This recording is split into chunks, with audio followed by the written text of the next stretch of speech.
السلام عليكم kusoo dhawow iscaatays marka aad meel u socoto isku day biyo inaad wadato oo isku tashatid moos halkaas furta aan shiitaan wataa waxaan is iri intaanan dhammaynin bal isku tasha dadkii dhe raspberries halkaas ii saaran blueberries timirta kama taga sababtoo ah markii aan daciif dareento oo energy aa rabto maxay ahaato ay fiican tahay marka waa kaasa meel 45 daqiiqo ii jirtaan u socdaa markaan xagga tagana waa kaasa aan salaata ama wax amaanta raba inaan ka qabsado because marmar dhif banaanka waa jecelahay inaan ka qaato inkastoo aan jecelahay inaan isku tashto waa kaasa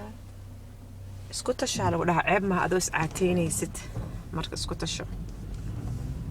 okay kor xanuunka waxaas dhan wuu baaba'ayaa waana lala qabsanaya jirjimicsi insha allah tacaala okay meel dhow aad aday kuu taalaa isku tasho cuntadaada boorsadaada wax ku sii rido weligaa ku rido boorso cunto alxamdulilah inaa gabdhanaha oo boorso wax ku ridan karno maasha allah mana subaxi aan ii tahay qoraxda had soo baxayso maalin wanaagsan jirjimicsiga sii wadeynaa insha allah lagu dadaalaya haddaa nagu cusub tahay thumbs up sii haddaa family ka tirsan tahayna